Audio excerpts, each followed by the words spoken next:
Well, hello, welcome to this edition of the Weekly Word. Father Ed, Father Dominic. Deacon Kyle. and we are staring into the face of the third Sunday of Easter. And I say that, staring into the face of, because in this week's gospel, we have the famous kind of in your face of Jesus with Peter.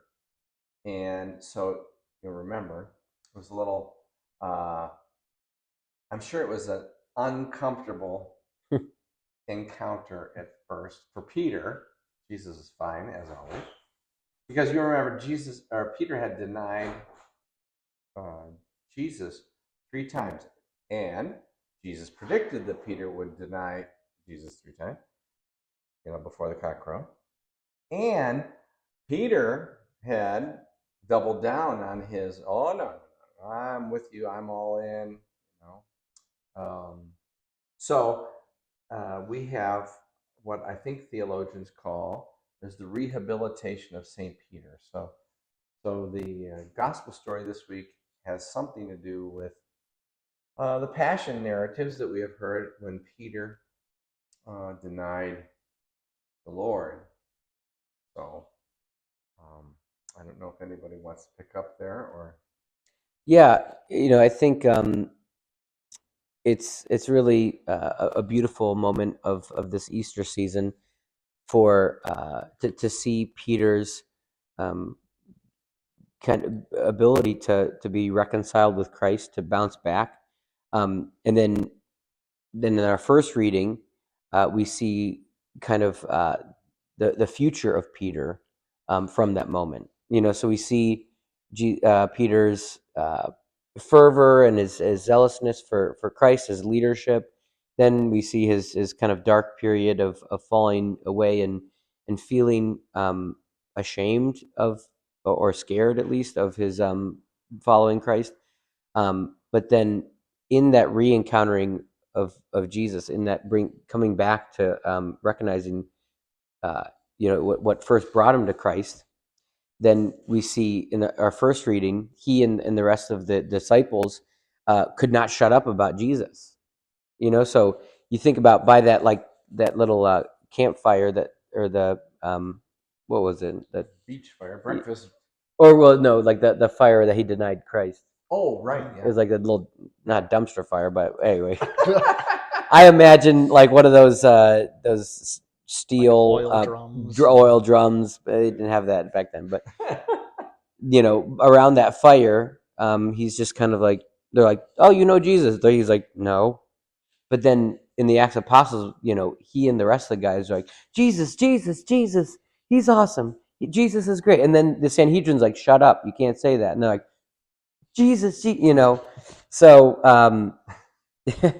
so really, I think it's the mission for all Christians to maybe not in certain circumstances be obnoxious, but to be excited about Christ and to desire to share Him, especially recognizing our past moments where, I know personally, where I've struggled to desire to share Jesus with others. So that might go to the second part of the gospel. So Jesus says to Peter, "Do you love me?" On Good Friday, I was noticing the difference in maybe the motivation or the qualification for being a disciple of Jesus. Is oftentimes we think, well, I have to know Jesus, everything about Jesus. I have to know the Bible. I have to be a perfect Catholic or something like that in order to consider myself a disciple. What Jesus says to Peter, he doesn't say, "Do you believe in me, Peter?" He says, doesn't say, "Do you see what your mistakes are now, or do we have this straightened out? You and I have a deal." So he wasn't making a contract with him or anything like that. He was speaking to this motivation that Father Dominic's talking about, is that he says to him, "Do you love me?" And so that might be the challenge for all of us in this Easter time, is that in our approach to our Catholic faith, I don't know how the faith was taught to you, but I know how it was taught to me, and I don't think they asked me to love Jesus. I think they asked me to believe in Jesus. They asked me to receive Jesus in the Holy Eucharist, to believe in his real presence, whatever, to behave, to avoid sin, etc. But I'm not sure anybody asked me to love Jesus. And so, if then Jesus says, all right, now that we got this straight, you love me and I love you. Now you can follow me. This is why I want you to follow me, and this is how I want you to follow me, and that is, go and spread the love of Jesus in the world because of who I am and what I have done for you. I don't know, Deacon, if you have anything to throw on this fire.